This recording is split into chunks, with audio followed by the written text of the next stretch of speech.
This episode is brought to you by Anytime Fitness. We may talk a whole lot about sports, but when it comes to keeping fit ourselves, there's definitely room for improvement. I hit this point early July. I was just like, I am not in good enough shape. I started trying to walk at least 15,000 steps a day or hiking or just anything to keep my legs moving. Now it's the end of 2023. I feel great. I had a physical 3 weeks ago, and the guy was like, "You're doing great. You're doing better than you were 3 years ago." I felt great. Whatever your goals are, progress is possible thanks to Anytime Fitness. Get a personalized plan and support from an expert coach anytime, anywhere. Visit anytimefitness.com to try Anytime Fitness for free. Start to train for your life. Terms, conditions, and restrictions apply. See website for details. This episode is brought to you by Atlassian. Atlassian software like Jira, Confluence, and Trello help power global collaboration for all teams so they can accomplish everything that's impossible alone.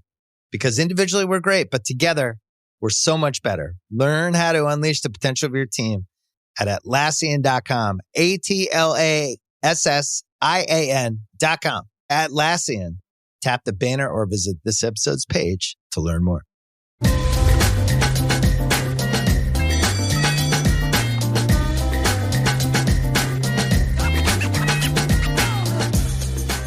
All right, welcome back to Through the Ringer. I am your host, Tate Frazier, and today we've got two of the Ringer's very own experts.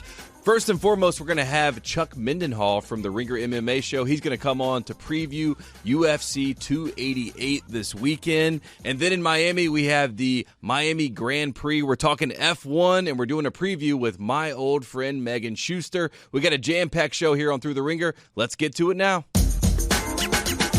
All right, joining us now, one of my favorite people at The Ringer, and we were former Grantland interns together. We go way back. Her name, she's live from Minneapolis right now, and her name is Megan Schuster, and she's going to get us up to speed on all things F1. Megan, thanks so much for coming on the show.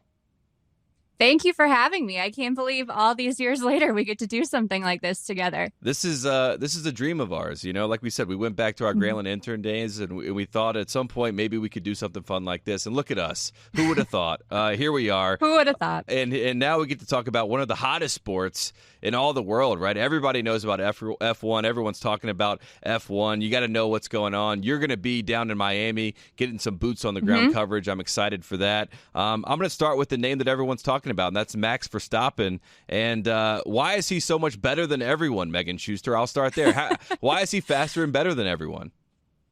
It's a great question. I think one that every F1 team on the grid is currently trying to answer. He's certainly been the next big thing for a very, very long time. He joined Formula One full-time in 2015. He was 17 years old, the youngest person to ever get a full-time seat. So this is, a long time coming, this level of dominance. Won his first title in 2021. And, if you're an F1 fan, you can insert your own kind of sarcastic air quotes there if you need to about how he won that title and what exactly happened there. But he's just a very fearless, aggressive person on track.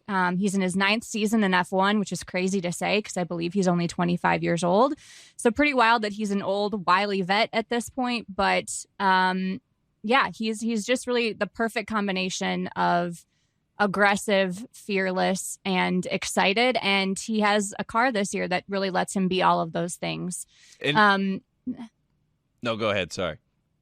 Oh, yeah, you're good. I was just going to say having an awful car in F1 is a lot like having a horrible GM for your team. And you get really limited if you can't actually go out there and compete on that level. And his car is one of the most ridiculous ones we've seen in at least a few years. Yeah, and is his nickname actually Mad Max, or is that something that the Americans have started to call him? Do people actually call him that in F1? Is that real? I'm sure no one calls it to him to his face, but I would say it's a pretty apt nickname given some of the antics we've seen from him on track and even off track over the last weekend, especially in Baku. He got pretty heated over a little accident that they got into during the sprint race last week. So I would say it's pretty fitting. Yeah, so Mad Max, I'll call him that. He's the clear number one. So if that's the case, who is the number two guy? Because, I mean, obviously you mentioned the air quotes. We'll talk about Lewis Hamilton here in a second. But who is the clear number two right now in F1? Yeah, that would be his teammate, Sergio Perez, a.k.a. Checo. And that's largely due to the car, honestly. Checo himself is a really great driver, but this year he's really come into his own with this car. And the way that Red Bull outfits it really is to Max's specifications. And Max likes things a very specific way. He likes to drive it on a knife's edge. And it's taken a few years for Checo, I think, to get used to that type of car. But this year he's won 2 out of the 4 races they've already had, including 2 street circuits, which is what we'll see in Miami coming up. He's just 6 points back of Max in the championship race. And it really feels like if he's going to do it, this is going to have to be the year where he gets it done. Yeah, so I mentioned his name before. When, I'm a general casual fan of F1. I like to, kind of know what the headlines are. And if you looked at the headlines a few years ago, it was only one name out there. His name was Lewis Hamilton. He was the, undeniable star of the sport. And like you said, we're talking about Mad Max. We're talking about Perret. We're talking about different guys now. So I have to ask the question. Maybe it's a dumb question. Maybe it's an uncomfortable question. But what's going on with Lewis Hamilton? Yeah, it's really the car again, and it's sad how much of Formula One comes down to just the mechanics and the machinery of these drivers, because there are so many great ones on the grid. But like I said before, a bad car is almost impossible to overcome, and Mercedes has a not so great car. Granted, it's not quite as bad as what we saw from them last year, but F1 changed its regulations around going into 2022, and Mercedes just, I think they would admit, whiffed pretty hard on those. They came in with a car that looked vastly different from a lot of the other ones on the grid, and it has not worked out well for them. This year has been a little bit better than last year. Last year, the car was so physically challenging for Lewis to drive that it led to some back problems. You could see him kind of crawling his way out of the car at points, which was really tough to watch from a fan perspective. But it's been a little bit better. He drove pretty well this last weekend and seemed to have a little bit more confidence. And hopefully, if he continues to race beyond this season, he doesn't currently have a contract after 2023. Hopefully, they can get him in a good car again and he can be competitive again, because F1 misses a lot when he's not at the top of the grid. Yeah, he's one of those guys. He's a face of the sport, so it's good when the faces of the sport are actually good in the actual sport. That usually works out well. Let's talk about Miami, because last year was the inaugural event. There was a lot of hype, a lot of celebrities. One of my favorite moments was Paolo Banchero was on the track, and he got asked if he was Pat Mahomes. That was a good moment. But what are some of the big storylines around the race this year? And you're going to obviously be there in Miami, so that's going to be fun for you and Kevin Clark. Yeah, we're going to have a really good time. It'll be fun to see. Hopefully Martin Brundle does not mess up anyone else's name too badly, but we love him anyway. So yeah, there's a number of storylines within the race itself. I think the biggest question is, can anyone come close to Red Bull? And within that, whether Ferrari can keep up the pace it established last weekend. Charles Leclerc seemed to finally have something going. He got pole position, and granted, he didn't have the race pace to keep up with Red Bull, but Ferrari has more upgrades coming this weekend, so it'll be very interesting to see what they're able to do. Aston Martin has kind of surprised everyone coming into this season with the pace that they've established, and Fernando Alonso is their wily old vet, so I'm sure there will be a lot of intrigue around him, especially with all of the Taylor Swift dating rumors out there, which I don't know how closely you've been following those, Tate, but I'm sure that'll come up at some point this weekend. Well, I'm on top of it, Megan, always. Oh, I know you are. And then there's also Logan Sargent, who is the first American driver that we've had in F1 full-time in 16 years. He's from Fort Lauderdale, so this will be his hometown race. Be very exciting for him. He struggled a little bit in the first 4 races this season, but, the drivers always get up big for their hometown races, and I'm sure he'll have a ball in Miami. Yeah, so here we go. Hopefully you have a ball in Miami as well, but we got the odds for the Miami F1 Grand Prix right here in front of me. Mad Max, as I'm calling him, he's minus 210. He is obviously the favorite. You mentioned Sargent. He's at plus 20,000. Alonso's plus 1,800. So is there anyone looking at these odds? I mean, Lewis Hamilton plus 2,800. Is there anyone that's hot right now that's been racing well as we get into Miami that you're saying, hey, maybe we throw a flyer on this guy? Obviously, Max is supposed to win. He's the heavy favorite. But is there anyone that's hot right now, Megan Schuster, that we can bet on? Yeah, I think the guy that I'm most interested in this weekend, we talked about a little bit, is Checo. He always does really well on street circuits, which is what Miami is. Yes. He won last weekend in Baku, which is another street circuit. Finished 4th here last year. And like I said, is getting really, really comfortable with this car. I think if he's able to qualify well, he should be able to, run away with this, or at the very least battle Max. My long shot is Alonso, and this is more in case something happens to Red Bull with any sort of reliability issues. If they get tagged in the first lap, you never know.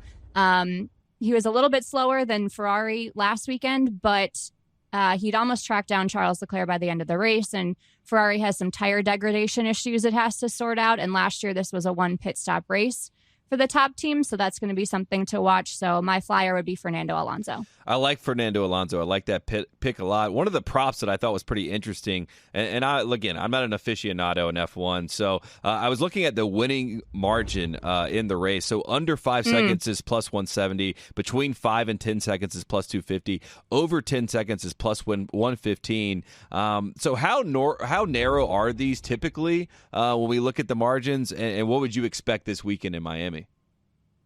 Yeah, it really depends race to race, and this year will be an especially interesting one. I believe last year the gap ended up being about 3.8 seconds, so that would make the under 5 seconds look reasonable. But last week, with both Red Bulls kind of flying out in front, the gap between them was 2.1. However, the gap between both Red Bulls to the next closest car was something like 21 seconds. So it's kind of all over the map. My kind of fun instinct here would be to maybe try to go between 5 and 10, just A, to feel something and to have some fun betting on a long shot, and B, because it seems like it would be the most likely outcome if both Red Bulls are not out front. And what I mean by that is if both Red Bulls are chasing each other, the gap's going to be under 5 seconds because the cars are just so close together. But if one of them gets taken out or has some damage or a reliability problem, that can change things. Like I said, the next closest competitor last week was hovering in the 20-second range.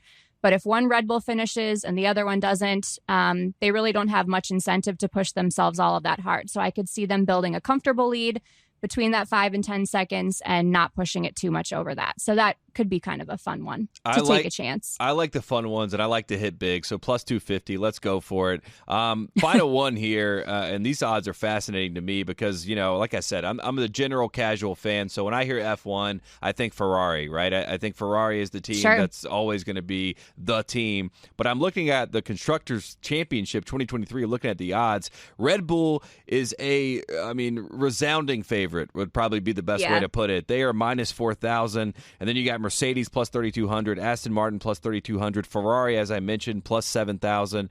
And then, from there, we're getting into the super long shot. So we'll just leave it at that. Red Bull, how did this happen? How are they so heavily favored? What is going on? I know Red Bull is a good drink and people like it. They like Red Bull vodkas, but they're running F1 here, Megan Schuster. How did this happen? They are. I would love to be able to give you the engineering specifics behind the car, but unfortunately I went to journalism school, so that part of it eludes me just a smidge. Unfortunately, I did too, so we have nothing here. The gist of it, though, is that they really, really crushed the regulation change in 2022, and we're able to build off of that for this season. The car has really epic levels of downforce, which is able to keep it on track through those high-speed corners that they do. Very little drag resistance, which gives it a top level speed that's higher than a lot of other cars on track. And it also has a ridiculous DRS system, which gives it the advantage on those long straights when it's chasing down other cars or during qualifying. And they've just really continued to build on all of their success. Like Ferrari last year came out really strong and fell away with some reliability and strategy problems. But Red Bull seems to have really nailed their car design, and both of their drivers feel really confident with where they're at. So it's a pretty good recipe, I got to say. Yeah, it's also good when you have the best driver in the sport, right? Our guy, Mad Max. So that always helps things out if you are Team Red Bull, because he is the favorite. He is supposed to win pretty much every race that he is in. So that is what you expect if you watch F1 now. The show is the Ringer F1 show, Megan Schuster. Is that where we can find your work, right? And it comes back on, it came back yesterday, right, on Wednesday? Yes. It came out. We have a Miami preview show coming out, and then we'll have a race recap for you on Sunday, and likely some other stuff in between, since Kevin and I will be on the ground there. Yeah, it's going to be great. So go listen to that right now. Megan Schuster, Kevin Clark, breaking down all things F1. It is a fun sport. It is fun to watch. It's entertaining. A lot of storylines, a lot of drama. I might go watch Ford versus Ferrari right now just because I haven't seen that movie in a while. That'll be fun. It's a good one. It's a good one, right? We all love that movie. She is Megan Schuster of TheRinger.com. Go check out all her amazing work. Megan, thanks so much for coming on the show. Thanks for having me.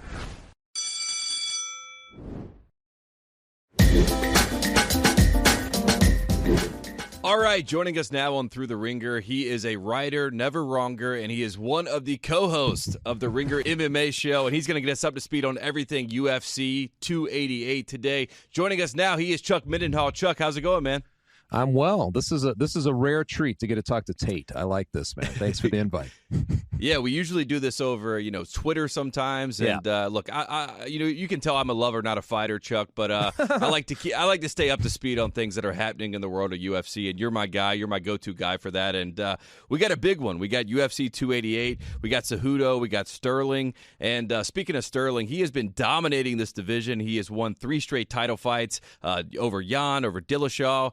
FanDuel currently has Sterling at -111 and Cejudo at -115. So we'll start here with the big question, right? Who do you have winning this fight, Chuck? Wow, right out of the gate, huh? Right out of the gate. I'm not afraid. I'm not going to tiptoe around it. There are so many weird X factors to a fight like this, namely that Henry Cejudo, who was a 2-division champion and an Olympic champion back in 2008, has been able to transform his wrestling into MMA effectively and kind of dominate the game, is coming back after a 3-year hiatus. And I think, at 36 years old, that's really a key factor that you look at and you say, how much has he, how much is compromised in that 3-year window? Because he's competed his whole life, though, literally since like the very youngest age, is cutting weight, doing the wrestling, going to the MMA, transitioning, all the things he's done, all the competitions. I actually have less fear about cage rust that you would with just a normal guy, or maybe a John Jones even, who just fought recently. So given that, even so, you present the X factor and then you say, let's just pretend it doesn't exist. I still lean Henry Cejudo. Because I just think that he has more paths to victory. Like, he's just been that dominant figure until we see otherwise. I still assume he is, and he has been around the game. He's still training. I really believe that it's just part of his DNA to keep training the way he always has. So I'm still giving him the nod, man. Until he's defeated, I think that's going to be my direction. Yeah, and you mentioned Cejudo retires in 2020. It felt like he was done with the sport, but he also was online like a lot of us, and he was talking a lot. And he was making a lot of commentary, and, he was going at guys. And, there was a whole lot of, for lack of a better term, talk going on from Cejudo. And now he's going to get back. So the big question is, why is he back now? And what does he have to prove to the world of UFC? Well, I'm not sure. I know that you dip your toe in the sport a little bit, but what he basically did at the end of 2020 is he had achieved a historical height. He was a 2-division champion. He had just defended the bantamweight title. Okay. And he was starting to enter into a sphere, I think, a historical context where people are like, where does he rank all time? Where is he at? I think he was starting to enter that conversation. He thought it was time. It's prize fighting. He thought it was time to be paid. He made a very public display after that fight saying, I'm going to retire unless you grease my palms, and UFC comes correct. Right. But it ultimately backfired, man. It ultimately backfired because he walked away from the sport, and I think he believed that the UFC would come crawling back and say, hey, whatever, here's your bag of money. Like, let's get this thing rolling. Instead, in those 3 years, and this is why this fight has so much good subtext and backstory, the bantamweight division has flourished, has just flourished in his absence, and they have not really needed him. He could just hover as an abstract, like, hypothetical idea that could return. It just added dimension to the division. But you had Aljamain Sterling, like you mentioned, 8 straight fights. He's looked very good, very strong as a champion. I think he's at his peak moment right now. But you have Sean O'Malley, you got Marab, but you got Cheeto Vera emerged. All these guys emerged in his absence, and I think he's back not necessarily because he's getting paid, but just because the game starts to pass you by and all that conversation starts to go away. I think he had to rediscover in himself a little bit of like, hey, why do I want to be doing this? He was winning a lot. I think he was a little bored, to be honest, with the division. It's so different now as he returns, and I do think that a lot of people kind of forgot about him, and so I think he wants to remind people and ultimately win this. They call him Triple C, so I think he wants to go up at some point in the near future and challenge for the 145 belt to win 3 titles, 3 different weight classes. Yeah, and sometimes when you step away from the game, everybody has that itch to want to come back and make sure the legacy can shine, and that's human nature. So I don't blame Cejudo for that. We have FanDuel props in front of us. We of course are on FanDuel TV right now, so we got to talk about some props. The method of victory for this fight coming up, UFC 288. Henry Cejudo by points is +210. Sterling by points is +250. Cejudo by KO, TKO +380. Sterling by submission +410. Sterling Sterling by KO, TKO plus 1,000. Cejudo by submission plus 1,600. Of those props, Chuck, which one do you like the best there? You know what? And I'm not sure I will effectively explain this. And I guess if it comes true, you circle it and you can replay this to all of the fans. If not, just burn this copy. But I think that the one to look out for is the submission for Sterling. He likes to he's very good in a scramble. And I think Cejudo's going to have to try to, he's going to have to close the range and get in there a little bit. And what Sterling loves to do is essentially create chaos in the scramble, get a guy's back, put him in danger. We've seen some really, really crazy submissions from him over the years. I could see a scenario where at some point in this fight, maybe middle of the fight, he just gets that opportunity where Cejudo's maybe pressing a little bit, just for whatever reason gives up his back, and Sterling is able to do something with that. So out of all of those, that's kind of my reach, but I don't really think it's that far-fetched for something like that to happen. So I think that might be some value right there at plus 410. That's really good value for that pick. Plus 410 for Sterling by submission. So, again, we will burn the tape if that doesn't happen. But if it does happen, you know how this works. We're going to have to clip that and put that out to the world. You know what I mean? Yes, that's how it goes. Yeah. So the next biggest fight on this card, we have Muhammad and Burns. Muhammad is plus 104, Burns minus 132. I'm not going to tiptoe around it again, Chuck. Who do you like in this fight? And how is Burns? He's fighting for the third time this year. Am I correct about this? Yes, he is fighting for the third time. So this fight comes together for reasons outside of their duel, right? Like it comes together because of the title picture. Right now, Leon Edwards is sitting at the top of this division, and he's been promised a fight against his first defense against Colby Covington. Now, there has been a backlash because Colby doesn't really deserve this fight. He's won one fight since 2020. It was against washed Jorge Masvidal. So it's like one of those situations you're like, why is he getting put up there? Meanwhile, Muhammad, who's been chomping at the bit to basically get into this position, hasn't been able to. He gets into this, I think, riding a 9-fight unbeaten streak. The one no contest with him that was against Leon Edwards. So there's a backstory there. He wants to put himself in that pole position. So he's taken a major risk here by doing a short notice fight to jump in there. Now you get the other side of it. You were mentioning Burns. He has had 2 fights already this year. The last one against Masvidal, which just happened at the last pay-per-view a couple of weeks ago. Yeah, I was going to say that wasn't even a month ago, right, Chuck? Exactly right. Exactly right. So he's coming back in extremely short notice, but it's for the exact same reason. I think whoever wins this fight is inarguably the next contender for Leon Edwards, since that fight was only promised and not booked. Nothing was signed. I think it's just one of those, it's one of those sneak in a title eliminator and let's see who's next for Leon Edwards. So both guys are risking a ton here. They're risking, their status on something where maybe you don't get the full training camp. You can't put your full, mind into how to beat the opponent and all that. But the rewards are so big, and I think that's why these two guys are coming together. Burns was unscathed, by the way. He came out in mint condition and basically squashing and dominating Masvidal in his last fight. He was already in shape. It kind of made sense. He's kind of kooky anyway because he fought, he fought Hamza Chimaev, who nobody wanted to fight. He kind of fights the toughest guys, and I think that, it just speaks to him to be in these types of situations.